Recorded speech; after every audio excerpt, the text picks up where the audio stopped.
अस्सलाम वालेकुम वरहमतुल्लाहि वबरकातुहू। एनजी कॉन एकेडमी में आप सबको दिल की अता गहराइयों से खुशामदीद कहते हैं। आज का जो टॉपिक है ये है साइटोस्केलेटन, और इस वर्ड से आपको पता चल रहा होगा साइटो यूज होता है साइटोप्लाज्म के लिए, इसको आप सेल के लिए भी कह सकते हैं, एंड स्केलेटन यूज होता है सपोर्ट सिस्टम के लिए। तो साइटोस्केलेटन असल में साइटोप्लाज्म का या सेल का सपोर्ट सिस्टम है, ठीक है। इसकी डिस्कवरी जो है सबसे पहले 1928 में इसकी डिस्कवरी की थी कोल्टजोफ ने, ठीक है। कोल्टजोफ ने 1928 में सबसे पहले इसकी डिस्कवरी की थी। उसने सिर्फ कहा था कि there is something exist inside the cytoplasm which is responsible for different functions and the most important support system. फिर 1977 में कोहन जब आया तो उसने इलेक्ट्रॉन माइक्रोस्कोप के थ्रू इसकी कंफर्मेशन दे दी कि हाँ, जो कोल्टजोफ ने बात की थी वो बिल्कुल ठीक है कि कुछ प्रोटीन्स हैं साइटोप्लाज्म के अंदर जो इसको क्या कर रहे हैं, जो सेल को सपोर्ट कर रहे हैं। क्लियर हो गई ये बात। Now look at the composition. What will be the main composition of cytoskeleton. Cytoskeleton की मेन कंपोजिशन क्या है और ये क्या बना रहा है, गौर से देखें। सबसे पहली चीज, the very most important thing, these channels are made up of proteins. ये किस चीज से बने होंगे? प्रोटीन से बने होंगे। ये बात तो क्लियर हो गई है। अब क्वेश्चन ये है कि कौन से प्रोटीन्स होंगे, क्या ये फाइब्रस है, क्या ये ग्लोबुलर है, कौन से प्रोटीन्स हैं। तो इसके अंदर जो प्रोटीन्स हमारे पास मौजूद है वो प्रोटीन्स, उसमें से the very most important one is actin, very most important one myosin,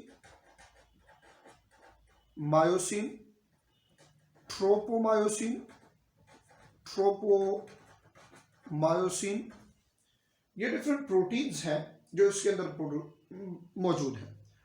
और ये याद रखिए कि मेन प्रोटीन इसमें जो माइक्रोट्यूब्यूल का है वो ट्यूब्यूलिन इसको कहा जाता है। क्या होता है? ट्यूब्यूलिन प्रोटीन है। ये जो प्रोटीन्स है, या आप सिंपली ऐसे कह सकते हैं द प्रोटीन्स ऑफ मसल, ठीक है।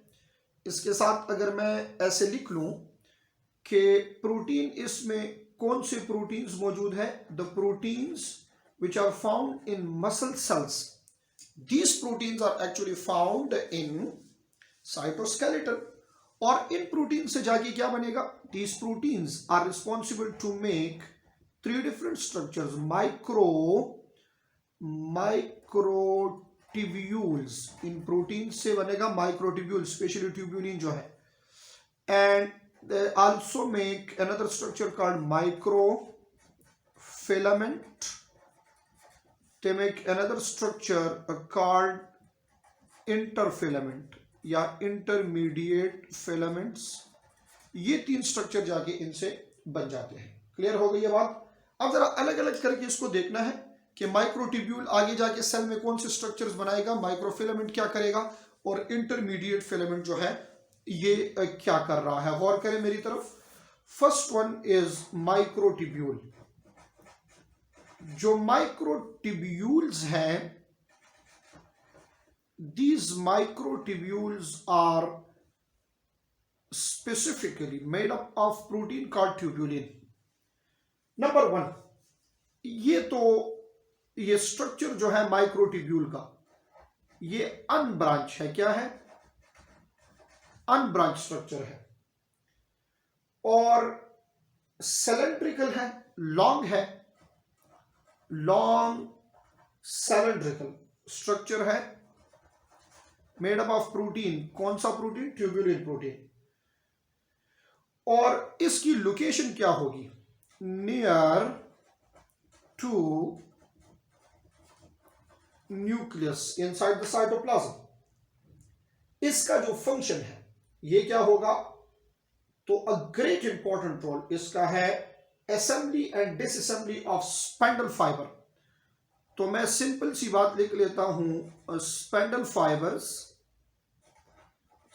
Fibres during cell division.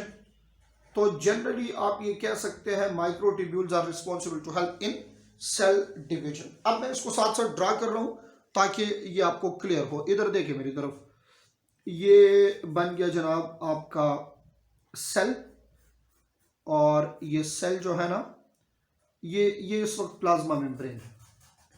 ये क्या है? ये है प्लाज्मा मेम्ब्रेन। इसके अंदर देखना है कि कहाँ कहाँ पे है। ये आ गया इसके अंदर आपके पास एक न्यूक्लियस। तो ये जो माइक्रोट्यूब्यूल है ना, माइक्रोट्यूब्यूल, ये इसमें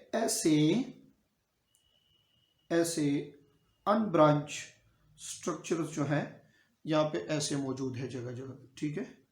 ये हो गया आपके पास माइक्रोट्यूब्यूल, क्योंकि इसमें ट्यूब्यूल्स होते हैं। आगे जाके हम इसको डिस्कस करेंगे, इसमें सेंट्रियोल में इसको डिटेल से हम जाके डिस्कस करेंगे। द सेकंड वन जो है आपके पास वो है माइक्रोफिलामेंट।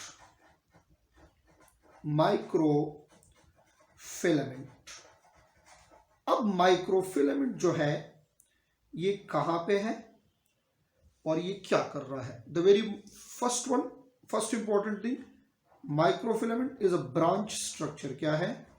ब्रांच स्ट्रक्चर है। ये माइक्रोफिलामेंट जो है ये थिन स्ट्रक्चर है, और एक्टिन प्रोटीन से ये ज्यादातर जो है बना है। Thin and made up of actin. Clear हो गई ये बात? थिन है, made up of actin protein. और ये लोकेशन इसकी क्या होगी, जरा इधर देखिए आप। ये आपके पास प्लाज्मा मेम्ब्रेन है, तो inner surface of plasma membrane के साथ ये ट्यूब्यूल्स मौजूद है, और ये ऐसे ब्रांच स्ट्रक्चर है। क्या है? ब्रांच स्ट्रक्चर है। What is the function of these branches of microfilament? ये किस चीज में हेल्प करेंगे?